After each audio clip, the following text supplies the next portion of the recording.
بسم اللہ الرحمن الرحیم۔ السلام علیکم دوستو، بنی اسرائیل میں دو بھائی تھے جن میں ایک مسلمان تھا اور دوسرا کافر، اور تھے دونوں دریا کے شکاری۔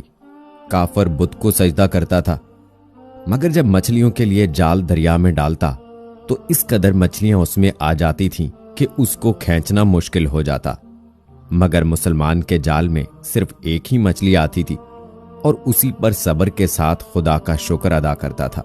اتفاقاً ایک روز اس مسلمان کی بیوی اپنے مکان کی چھت پر گئی تو اس کی نظر کافر کی بیوی پر پڑی جو زیور اور بہترین لباس سے آراستہ تھی۔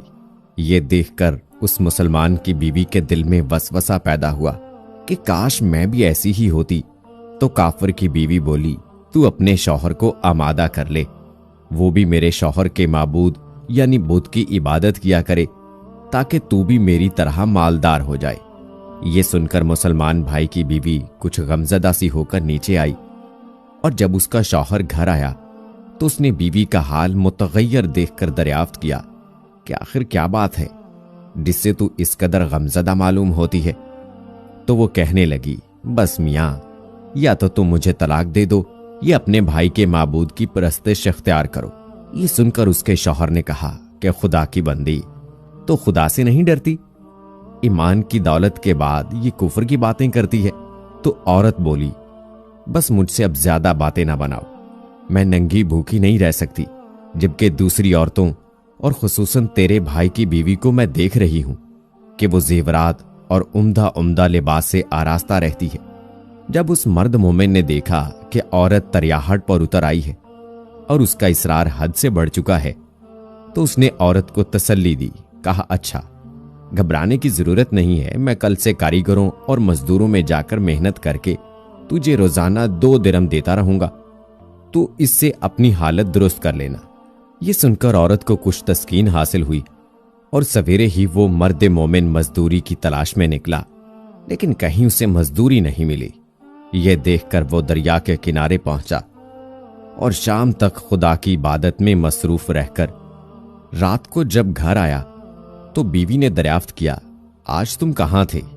تو وہ کہنے لگا، میں بادشاہ کی خدمت میں تھا، اس نے مجھ سے 30 دن کام کرنے کی شرط کی ہے۔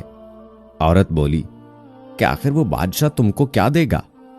تو اس نے جواب دیا کہ میرا بادشاہ بڑا کریم ہے اور اس کے خزانے مال و دولت سے بھرے ہوئے ہیں، وہ مجھے وہ دے گا جو میں چاہوں گا۔ چنانچہ اسی طرح برابر وہ اپنے معبود برحق کی عبادت میں مصروف رہا، اور تیسری رات ہوئی تو بیوی نے کہا، سنو میاں، اگر کل تم نے مجھے مزدوری لا کر نہیں دی تو تم پر مجھے طلاق دینا لازم ہو جائے گا۔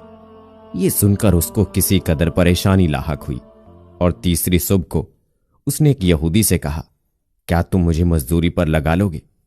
یہ سن کر یہودی کہنے لگا کہ ہاں، تم کو مزدوری تو مل جائے گی، لیکن شرط یہ ہے کہ میرے پاس تمہارے کھانے پینے کا کوئی انتظام نہ ہوگا۔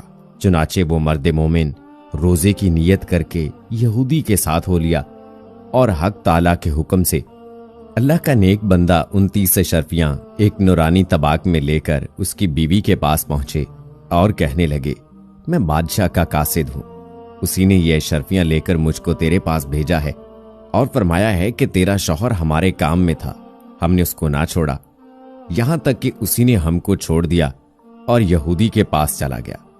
اگر وہ ہمارا کام کرتا تو ہم اس کو اور زیادہ اجرت دیتے، بس یہ ایک اشرفی کی کمی اس وجہ سے ہوئی ہے۔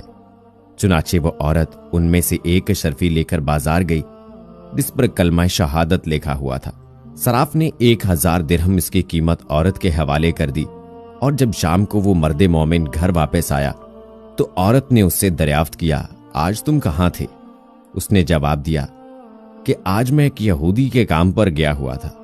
تو بیوی کہنے لگی کہ آخر بادشاہ کی خدمت ترک کر کے تم دوسرے کی خدمت کیوں کرتے ہو؟ پھر اس کو اشرفیوں کا واقعہ سنایا، جس کو سن کر وہ مرد مومن روتے روتے بے ہوش ہو گیا، اور جب اس کو ہوش ہوا تو بیوی سے کہنے لگا، افسوس کہ میں نے بادشاہ 2 جہاں کی خدمت کا حق اپنے اوپر لازم نہ کیا۔ اس کے بعد اس شخص نے عورت کو چھوڑ دیا اور پہاڑوں پر چلا گیا، جہاں خدا کی عبادت ہی میں مصروف رہ کر اس کا انتقال ہو گیا۔ اللہ تعالیٰ اس پر اپنا رحم فرمائے، آمین۔